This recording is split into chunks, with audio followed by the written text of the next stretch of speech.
నమస్కారం. Pen power news కి స్వాగతం. ముందుగా ముఖ్యాంశాలు.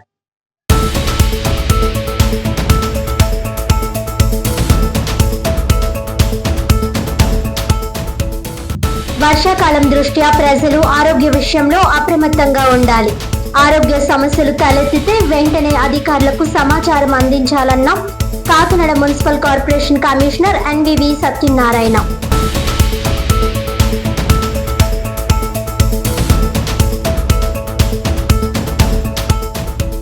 కేంద్ర కార్మిక సంఘాల ఆధ్వర్యంలో విశాఖ ఉక్కు ప్రమాద మృతుల కుటుంబాల కోసం కాకినాడ కలెక్టరేట్ వద్ద ధర్నా. చనిపోయిన 10 మంది కుటుంబాలకు 1 కోటి పరిహారం, క్షతగాత్రులకు 50 లక్షల పరిహారం ఇవ్వాలని, ప్రమాదంపై జ్యుడిషియల్ ఎంక్వైరీ నిర్వహించి దోషులను కఠినంగా శిక్షించాలని డిమాండ్.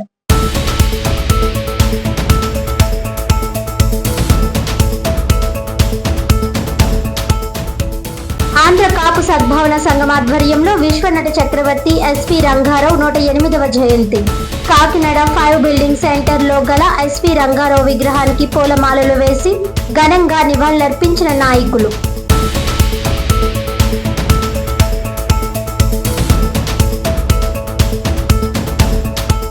డీటెయిల్స్ చూస్తే, కేంద్ర కార్మిక సంఘాల ఆధ్వర్యంలో విశాఖ ఉక్కు ప్రమాదంలో చనిపోయిన 10 మంది కుటుంబాలకు 1 కోటి పరిహారం ఇవ్వాలని, క్షతగాత్రులకు 50 లక్షల పరిహారం అందించాలని, ప్రమాదంపై జ్యుడిషియల్ ఎంక్వైరీ నిర్వహించి దోషులను కఠినంగా శిక్షించాలని డిమాండ్ చేస్తూ మృతుల కుటుంబాలకు సంతాపం అనంతరం కాకినాడ కలెక్టరేట్ వద్ద ధర్నా నిర్వహించారు. ఈ సందర్భంగా సిఐటియు రాష్ట్ర ప్రధాన కార్యదర్శి ఏవి నాగేశ్వరరావు, ఏఐటియుసి జిల్లా ప్రధాన కార్యదర్శి తోకల ప్రసాద్, ఐఎన్టియుసి జిల్లా అధ్యక్షులు తాళ్ళూరి రాజు, ఐఎఫ్టియు జిల్లా సహాయ కార్యదర్శి గుబ్బల ఆదినారాయణ మాట్లాడుతూ విశాఖ ఉక్కు ప్రమాదానికి కేంద్ర రాష్ట్ర ప్రభుత్వాల విధానాలే కారణమని విమర్శించారు. విధానాల రూపకల్పనలో ఏ మాత్రం సంబంధం లేని 6 చిరుద్యోగులను సస్పెండ్ చేసి అసలు దోషులను రక్షిస్తున్నారని అన్నారు. రిటైర్డ్ జడ్జితో న్యాయ విచారణ జరిపి అసలు దోషులను శిక్షించాలని కోరారు. ప్రమాదం సందర్భంగా పరామర్శకొచ్చిన డిప్యూటీ సీఎం పవన్ కళ్యాణ్, విద్యాశాఖ మంత్రి నారా లోకేష్ వ్యవహార శైలి ప్రమాద మృతుల త్యాగాలను అవమానపరిచేలా ఉందన్నారు. గత 2 ఏళ్ల నుండి పరిశ్రమ యంత్రాలకు కనీస నిర్వహణ చేయకపోవడం, నాణ్యత లేని ఫెర్రో అలాయిస్ ఉపయోగించడం, 5,000 మంది కార్మికులను తొలగించడం, భద్రతా లోపాలను ఎత్తి చూపిన కార్మిక సంఘాల వినతులు పట్టించుకోకపోవడం వలనే ప్రమాదంలో 7 పర్మినెంట్ కార్మికులు, 3 కాంట్రాక్ట్ కార్మికులు ప్రాణాలను కోల్పోయారని ఆవేదన వ్యక్తం చేశారు. మృతులకు 2 లక్షల పరిహారం ప్రకటించి దేశ భక్తియుత కార్మికుల త్యాగాలను కేంద్రంలోని మోడీ ప్రభుత్వం అవహేళన చేసిందని, ఇచ్చిన 1,100 కోట్ల ప్యాకేజీలో 1 రూపాయి కూడా పరిశ్రమ భద్రతకు ఉపయోగించకుండా అప్పుల పేరుతో తిరిగి తీసుకుందన్నారు. 4 లేబర్ కోడ్ల పేరుతో పరిశ్రమల్లో సేఫ్టీ అధికారుల తనిఖీలను ఆపేయడంతో రాష్ట్ర వ్యాప్తంగా ప్రమాదాలు నిత్యకృత్యంగా మారాయని అన్నారు. విశాఖ ఉక్కు పరిశ్రమ 1000 కోట్ల ఆస్తులను కాజేయాలనే ప్రైవేటీకరణ వ్యామోహంలో కార్మికుల ప్రాణాలతో చెలగాటం ఆడుతున్నారని, ఎట్టి పరిస్థితుల్లో పోరాడి త్యాగాలతో సాధించుకున్నాం విశాఖ ఉక్కు పరిశ్రమను కాపాడుకుంటామని ప్రతిజ్ఞ చేశారు. వర్షంలో కూడా పిలుపును అందుకొని ధర్నా జయప్రదం చేసిన కార్మిక వర్గానికి ధన్యవాదాలు తెలుపుతూ ఐఎఫ్టియు నాయకులు తాళ్ళూరి రాజు వందన సమర్పణ చేశారు. ఈ కార్యక్రమంలో సిఐటియు జిల్లా అధ్యక్ష కార్యదర్శులు దువ్వా శేషబాబ్జీ, చెక్కల రాజ్ కుమార్, కోశాధికారి మలకా వెంకటరమణ,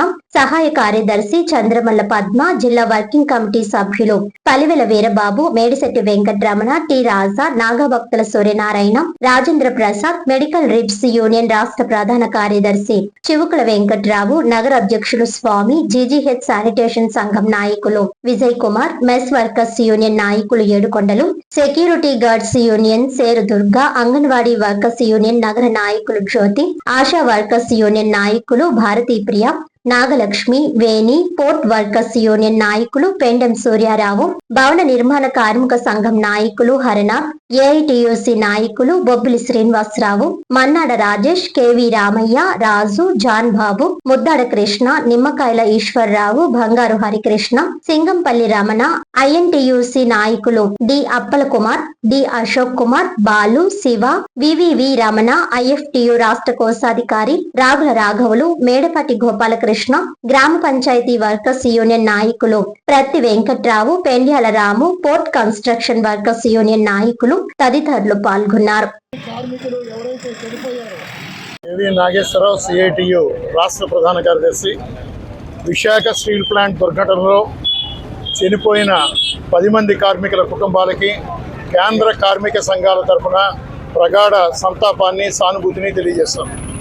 ఈ దుర్ఘటన కారణం అక్కడ స్టాండర్డ్ ఆపరేటింగ్ ప్రొసీజర్స్ ఫాలో కాకపోవడం, భద్రతా ప్రమాణాలు పాటించకపోవడం వల్లే ఈ ప్రమాదం జరిగింది. ప్రమాణాలు పాటించుంటే 10 మంది కార్మికులు ఇవాళ మనతో పాటు సజీవంగా జీవించి ఉండేవాడు. ఈ ఘటనలో ప్రభుత్వ వైఖరి చాలా దుర్మార్గంగా ఉంది. ఈ ఘటన మీద జ్యుడిషియల్ ఎంక్వైరీ కండక్ట్ చేయాలి, దోషుల్ని శిక్షించాలి. ప్రమాదాల్లో మృతి చెందిన వాళ్ళకి ₹1 కోటి నష్టపరిహారం చెల్లించాలి. లాడెల్ పైన కనీసం కవర్ కూడా లేదు. ఆ కవర్ ఉండుంటే కనుక 1600 డిగ్రీలు ఉన్న ద్రావకం కింద పడేది కాదు, కార్మికులు మాడి మచ్చ అయ్యేవారు కాదు.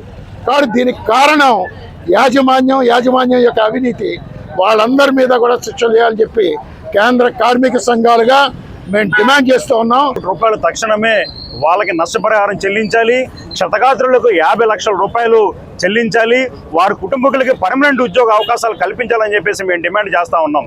గత ప్రభుత్వం విశాఖలోని ఫార్మర్ బ్లాస్టింగ్ అవడం వల్ల వెంటనే ఆ ప్రభుత్వం ₹1 కోటి ప్రకటించింది. ఈ ప్రభుత్వానికి ఏ మాయరం వచ్చిందని చెప్పేసి మేము ప్రశ్నిస్తా ఉన్నాం. తక్షణమే ప్రభుత్వం ₹1 కోటి ప్రకటించాలని చెప్పేసి కోరుతున్నాం. మరి ముఖ్యంగా పరిశ్రమల్లో తనిఖీలు అనేది చాలా నిర్లక్ష్యంగా వ్యవహరిస్తున్నారు. గత ప్రభుత్వంలో అదే జరిగింది, ఈ ప్రభుత్వంలో జరుగుతుంది. అంటే కొత్త సీసాలో పాత సారా నింపినట్టుగా ఉంది తప్ప పాలల్లో మాత్రం ఎక్కడ మార్పు రాలేదు. ఈ విధంగానే కొనసాగుతుంది. పరిశ్రమలో తనిఖీలు చేయాలి, ప్రమాదాలను నివారించాలి, అన్ని విధాలుగా చర్యలు చేపట్టాలని చెప్పేసి కోరుతా ఉన్నాం. వాళ్ళు విశాఖ స్టీల్ ప్లాంట్ లో మృతి చెందిన కార్మికులకు నష్టపరిహారం చెల్లించాలనే విధంగా కేంద్ర కార్మిక సంఘాల ఆందోళన చేస్తున్నాం. సొంత గనులు కేటాయించాలి, ప్రభుత్వంలోనే కొనసాగించాలి. వాళ్ళకి న్యాయం జరిగే వరకు కేంద్ర కార్మిక సంఘాల ఆధ్వర్యంలో పోరాటాలు నిర్వహిస్తూనే ఉంటాము. మొట్టమొదటిగా ప్రైవేటీకరణ చేయొద్దని పెద్ద ఎత్తున కార్మికులు, ప్రజా సంఘాలు, ట్రేడ్ యూనియన్స్ ఆందోళన చేస్తున్నప్పుడు కూడా అసలు ప్రభుత్వం స్పందించట్లేదు. ఇక్కడ ఇంత ప్రమాదం జరిగితే గత ప్రభుత్వం ₹1 కోటి ఇస్తే దాన్ని ఈ రాష్ట్ర ప్రభుత్వం 20 లక్షలు ఇచ్చి దులుపుకోవడం చాలా దుర్మార్గమైన చర్య. గత ప్రభుత్వం ఎవరైతే ₹1 కోటి ఇచ్చిందో ఆ ₹1 కోటి కేటాయించాలని కోరుతున్నాయి.